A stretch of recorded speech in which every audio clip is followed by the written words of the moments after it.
विशाल धोटे, इनका सवाल ऐसा है कि कई बार लोग भगवान के दर्शन के लिए जाते हैं। जाते वक्त या आते वक्त कई बार एक्सीडेंट्स होते हैं, कई लोग मारे जाते हैं, ऐसी न्यूज़ भी छपकर आती है। तो मन में सवाल ऐसा खड़ा होता है कि भगवान क्यों नहीं उनको बचा पाता। आपने अच्छा सवाल पूछा है। ये सवाल तो हर एक के मन में निर्माण होना चाहिए, क्योंकि जब भगवान के दर्शन के लिए ही जा रहे हैं, और कई भक्त लोगों की ये मान्यता होती है कि जब भगवान की इच्छा होती है तभी भगवान के दर्शन के लिए हम जा पाते हैं, नहीं तो लाख अपनी इच्छा की तो भी भगवान का हमारा दर्शन नहीं होता है। भगवान का बुलावा आया इसलिए हम गए।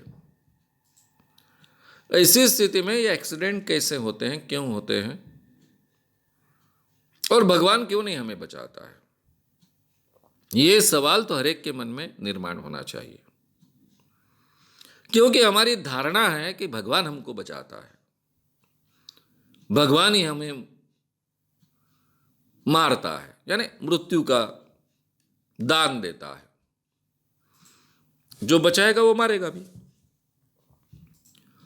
और इसलिए लोगों के मन में ऐसे सवाल आने चाहिए। लेकिन सच्चाई क्या है? सच्चाई ये है कि ना ही भगवान एक्सीडेंट्स करवाता है, ना ही उनमें से कुछ लोगों को मारता है, और ना ही उन लोगों को, किसी लोगों को बचाने का काम करता है। इसीलिए गाडगे महाराज हो, पूरी की पूरी ये वारकरी संप्रदाय की संत परंपरा हो, तुकडोजी महाराज हो, इन सब लोगों ने सिखाने का प्रयास किया कि भाई भगवान इस ढंग से आपके जीवन में हस्तक्षेप नहीं करता है। स्वामी विवेकानंद को पूछा गया, तब उन्होंने जवाब दिया कि भगवान उन्हीं की मदद करता है जो खुद की मदद करते हैं। यानी भगवान आपकी मदद भी नहीं करता है और आपका नुकसान भी नहीं करता है। ये बात लोगों तक हमने पहुंचानी चाहिए। ये प्रबोधन के जरिए बहुत अच्छे ढंग से उन तक पहुंचनी चाहिए। भगवान आपके आस्था का विषय हो सकता है, आपके प्रार्थना का विषय हो सकता है, लेकिन वो आपके जीवन में हस्तक्षेप नहीं करते हैं। ये भी बड़े पैमाने पर संत समझाते आए हैं। ये बात हमें भी समझानी पड़ेगी। एक्सीडेंट जो होते हैं उसमें भी यही कारण होता है।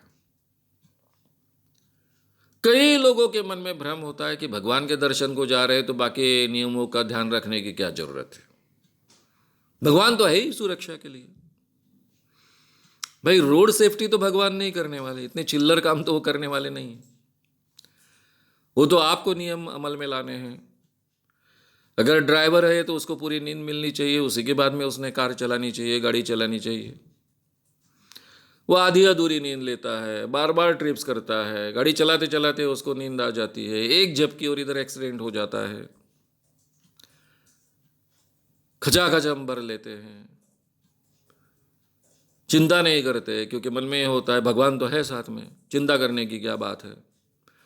इसलिए सेफ्टी रूल्स जो होते हैं वो अमल में नहीं हम लाते हैं, इस कारण एक्सीडेंट्स का प्रमाण बढ़ता है। फिर और भी कारण है, हमारी सड़कें हैं। सड़कें में तो गड्ढे होना भारत का एक हिस्सा है, क्योंकि भ्रष्टाचार ये भारत का एक हिस्सा है। सड़कें और भ्रष्टाचार ये सिनोनिमस है। तो इन सब चीजों का परिणाम एक्सीडेंट्स में होता है। इन सबको हम कब रोक पाएंगे? जब हम अपनी इन धारणाओं को बदल पाएंगे।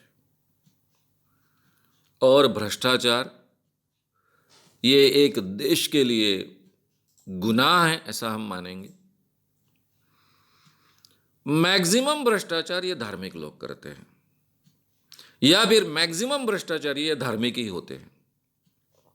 मैं मैक्सिमम बोला, ये शब्द गलत है। मैंने शब्द ये यूज करना चाहिए कि सारे के सारे भ्रष्टाचारी धार्मिक ही होते हैं।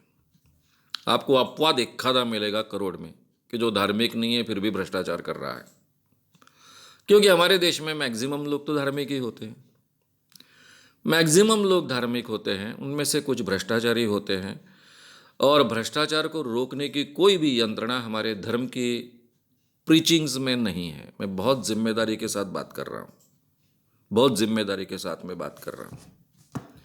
भ्रष्टाचार रोकने की कोई भी परंपरा हमारे प्रीचिंग्स में नहीं है। हमारे प्रीचिंग्स में हम भ्रष्टाचार की शुरुआत भगवान से करते हैं। जो इंसान भगवान से ही भ्रष्टाचार की शुरुआत करेगा, वो जिंदगी में भ्रष्टाचार को क्यों डरेगा, भ्रष्टाचार करने के लिए डरेगा? तो ये सब चीज़ों का परिणाम एक्सीडेंट्स होते हैं। और हमारी मान्यता भगवान हमारी सुरक्षा करता ये है, इसलिए बिंदास्त है। इसके भी परिणाम ऐसे होते हैं कि तीर्थ स्थलों पर जाते आते वक्त के एक्सीडेंट का प्रमाण थोड़ा ज़्यादा होता है, और इसके बावजूद हम सीख नहीं लेते हैं, क्योंकि हमारी धारणा है कि जो भी अच्छा करता है वो भगवान करता है, बुरा करता है वो भगवान नहीं करता है। इसलिए एक्सीडेंट्स की जिम्मेदारी हम भगवान पर नहीं डालते। वो एक्सीडेंट में से अगर कोई बच गया तो हम बोलेंगे अरे बाप रे, देव तारी त्याला कौन मारी, भगवान बचाए उसको कौन मारे। 10 लोग मर नहीं सकते थे, एक्सीडेंट हुआ था, 9 मरे, 1 बचा, देव तारी त्याला कौन मारी। तो इस ढंग से हम मतलब निकालते हैं। तो ये सब हमारे संस्कारों से जुड़ी हुई बात है। उसके लिए हमको हमारे संस्कार बदलने पड़ेंगे, तो इसमें बदलाव आ पाएगा। अगर आपको ये वीडियो पसंद आया हो तो उसे ज़रूर लाइक करें, लोगों में ये अवेयरनेस फैलाने में हमारी मदद करें। वीडियो को ज़रूर शेयर भी करें। तो हमारे YouTube चैनल श्याम मानव को विज़िट करें। ऐसे सारे वीडियोस का आनंद लेने के लिए हमारे चैनल को सब्सक्राइब करें। उसके लिए सब्सक्राइब बटन दबाएं।